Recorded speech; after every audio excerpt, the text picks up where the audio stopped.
Olá, meu nome é David, sou um engenheiro civil e nesse vídeo eu vou falar sobre dimensionamento ao cisalhamento de sapato e no fim do vídeo vou fazer exemplo de cálculo. Depois que as armaduras de flexão são dimensionadas, é preciso verificar se a sapata vai romper por cisalhamento. O estribo é uma armadura transversal que evita ruptura por cisalhamento. Mas será que é preciso colocar estribos em sapatas? Dependendo da situação, pode ser que a sapata precise de estribos, mas não é comum estribos em sapatas. Por isso eu vou ensinar o que fazer para evitar estribos nas sapatas. Nesse vídeo eu vou falar de dois tipos de rupturas por cisalhamento: ruptura por punção e ruptura por esmagamento do concreto por compressão diagonal. Vou começar falando de punção em sapatas. O que é punção? Imagine uma caneta aplicando uma carga em uma folha de papel. Se essa carga crescer, ela chega ao ponto de furar a folha de papel. Falando de uma maneira bem simples e didática, a punção é quando o pilar perfura a sapata. Segundo a NBR 6118 no item 19.5, a punção sempre acontece em uma área, que pode chegar no máximo a uma distância 2D da face do pilar, em que D é a altura útil da sapata. A norma chama a superfície que pode ocorrer punção de contorno crítico C',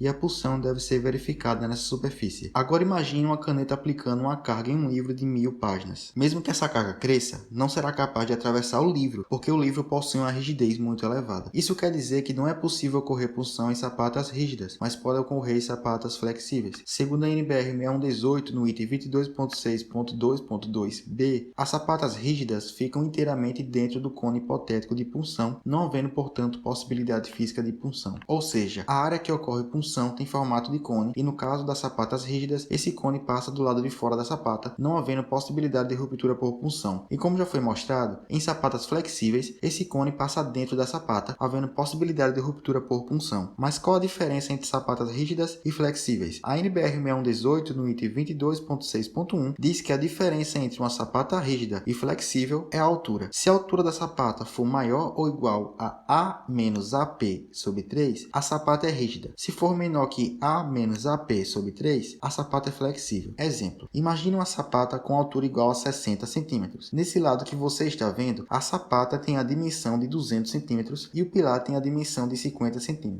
Então, 200 menos 50 dividido por 3 é igual a 50 cm. Como a altura da sapata é maior que 50 cm, então a sapata é rígida. Como você já sabe, sapata rígida não rompe por punção, mas pode romper por esmagamento do concreto por compressão diagonal. Ou seja, quando o pilar aplica uma carga na sapata, o solo reage com outra carga. Essas cargas fazem com que se distribuam tensões de compressão inclinadas na seção do concreto. É por isso que as sapatas são inclinadas na parte de cima, porque as tensões acompanham a inclinação da sapata e por isso não precisa de concreto nessa região marcada em vermelho. Já sabemos que as sapatas rígidas não rompem por pulsão, mas se a carga do pilar atuando na sapata for muito grande, é possível que o concreto seja esmagado nas tensões diagonais de compressão. Resumindo tudo, sapatas rígidas não rompem por pulsão, mas podem romper por esmagamento do concreto por compressão diagonal. Já sapatas flexíveis podem romper por punção e por esmagamento do concreto por compressão diagonal. Mas, apesar de romper dessas duas maneiras, se a sapata flexível não romper por punção, dificilmente romperá por esmagamento do concreto. Por isso, vou verificar somente punção para a sapata flexível e somente esmagamento do concreto para a sapata rígida. Agora vamos começar a calcular. Engenheiro gosta de cálculo, mas cálculo em excesso cansa, por isso eu vou ser o mais direto possível a partir desse ponto do vídeo. Os exemplos usados neste vídeo são das notas de aula do Dr. Paulo Bastos, que é referência na área. Então vamos começar a verificar o esmagamento do concreto por compressão diagonal em uma sapata rígida. Para saber se ocorre esmagamento do concreto ou não, precisamos encontrar a tensão de cisalhamento solicitante e a tensão de cisalhamento resistente. Se a tensão resistente for maior que a solicitante, então não ocorre esmagamento do concreto por compressão diagonal. Se for menor que a solicitante, a seção de concreto vai ser esmagada e o engenheiro precisa fazer alguma coisa para evitar isso. Então vamos iniciar o exemplo. A sapata rígida tem os seguintes dados: o pilar tem dimensões 20 por 80, o concreto usado na sapata é C25, ou seja, o FCK é igual a 25 MPa, a carga que o pilar aplica sobre a sapata é de 1250 kN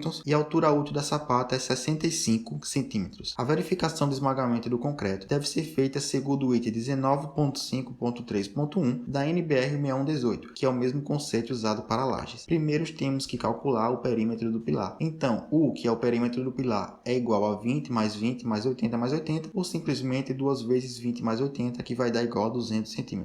A tensão de cisalhamento solicitante é igual à carga do pilar, que é 1250 kN, multiplicada pelo coeficiente de segurança do concreto, que é 1.4, dividido pelo perímetro do pilar, que deu 200 cm, vezes a altura útil da sapata, que é 65 cm. Tal SD vai dar igual a 0,135 kN por centímetros quadrados ou 1,35 MPa. A tensão de cisalhamento resistente é igual a 0,27 vezes αv vezes FCD. Como não temos o valor de αv, temos que encontrá-lo. ΑV é igual a 1 menos FCK, que é 25 MPa, dividido por 250, que vai dar igual a 0,9. A tensão de cisalhamento resistente é igual a 0,27 vezes ΑV, que deu 0,9, vezes FCD, que é igual ao FCK, dividido pelo coeficiente de segurança do concreto. Tal RD2 vai dar igual a 4,34 MPa. Ou seja, a tensão resistente é maior que a tensão solicitante. Por isso, essa sapata não vai romper por esmagamento do concreto. Se a tensão resistente fosse menor que a solicitante, a solução poderia ser aumentar a altura da sapata, aumentar o FCK do concreto. O engenheiro quem decide a solução. Para o vídeo não ficar muito longo, eu vou parar por aqui e fazer o cálculo da punção em outro vídeo. Esse exemplo que eu resolvi é o caso mais simples que pode acontecer na prática, ou seja, uma sapata isolada com carga centrada. Pode acontecer de haver excentricidade, um aumento da altura na sapata, pode acontecer da sapata ser corrida, de divisa associada. São situações que vão deixar o cálculo mais complexo. Mas eu tive que fazer o cálculo mais simples para não deixar o vídeo muito longo. Se você chegou até esse ponto do vídeo, é sinal de que você se interessou pelo tema do canal, então deixa o like, inscreva-se, ativa o sininho para ficar por dentro dos próximos vídeos.